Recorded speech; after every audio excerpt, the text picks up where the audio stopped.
Hey everybody, Michael the Librarian of Magic here with my Mickey Mouse mug full of fall harvest flavored tea, and I'm here to find and catalog the magic and point you to it on this, the 9th day of October. I'm back again with another drawing of a Disney villain today, and the same disclaimers as always apply. There are links to some of my videos at the end of this video, and you can check out my channel page to find my back catalog if you're interested in that. So without further ado, we'll take a sip of tea and jump right into the Disney villain of the day.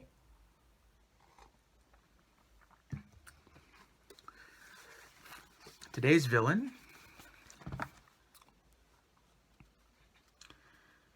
is the Headless Horseman from The Adventures of Ichabod and Mr. Toad in 1949. Particularly, obviously, the Ichabod Legend of Sleepy Hollow segment. The Headless Horseman, such a great iconic villain created by Washington Irving in the story The Legend of Sleepy Hollow, written in 1820. And what a great idea for a character.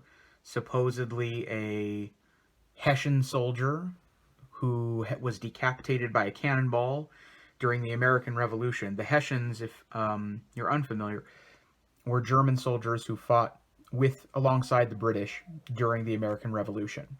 So the Headless Horseman was rumored to be a Hessian soldier who was decapitated by a cannonball, and then the ghost of this soldier roams the countryside nightly in search of his head. In the Disney version of the story is narrated by Bing Crosby with lots of songs by Bing Crosby and other musicians. And it's really well brought to life that way. There's a really nice balance between humor and scares, which I think really comes through in Washington Irving's original story as well. Ichabod Crane is a really neurotic, nebbishy, superstitious school teacher who comes into the town of Sleepy Hollow and eventually runs afoul of Brom Bones, who is sort of the town he's sort of the town alpha male, if you will, and they're both end up competing for the affections of Katrina Van Tassel, who is the sole daughter of a really wealthy farmer in town. Ichabod is always trying to, at least depicted in the Disney version, is always trying to maneuver his way into getting food and things from the villagers, as school teachers don't really have very much of a means in those days to procure those things for themselves. So he's a little Weasley about it all. Anyway, and during the competition for Katrina's affections, Brom Bones ends up telling a story one night at a party about the Headless Horseman in order to scare Ichabod and sort of scare him off of Katrina. And then on Ichabod's way home, he encounters the Headless Horseman, and they have a race for a bridge. There's a belief in the story, and I think it was a widely held belief in Washington Irving's day when he wrote the story, that supernatural beings can't cross water or bridges. So one of the plot points in this is that if you make it towards this one covered bridge and you get to the other side, you'll escape the power of the Headless Horseman.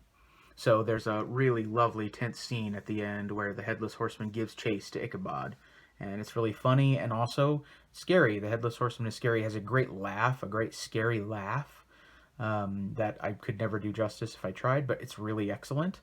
And it's just a really, really fun, well-made segment. In this picture, I've depicted the Headless Horseman carrying a jack-o'-lantern, and it's kind of believed that Disney was the first to add the jack-o'-lantern to the character, or carrying around a jack-o'-lantern head, if you will, a head that he throws at Ichabod at the end of the segment.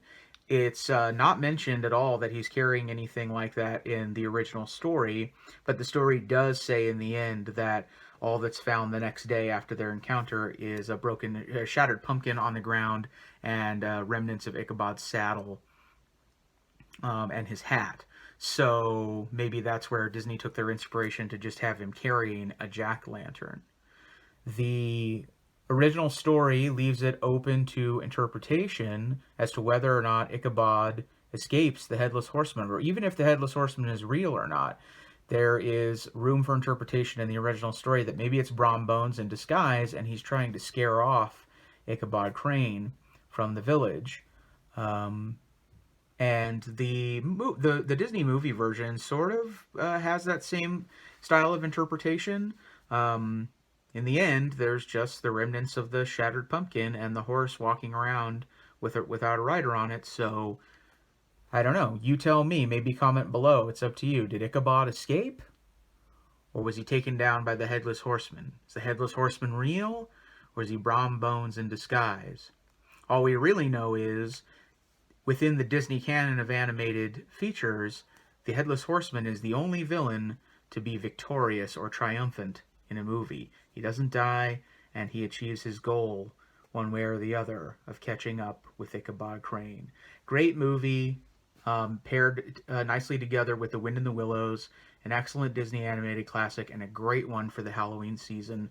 My Disney villain for October the 9th, the Headless Horseman. Spooky. Thanks for watching these videos. Let me know below if you are enjoying this content or what your favorite Disney villains are, and I hope that this really enhanced your mood, your Halloween or holiday spirit, and I hope that you join me tomorrow when I draw another Disney villain, and I'm back again on the 10th. Thanks for watching. Bye-bye.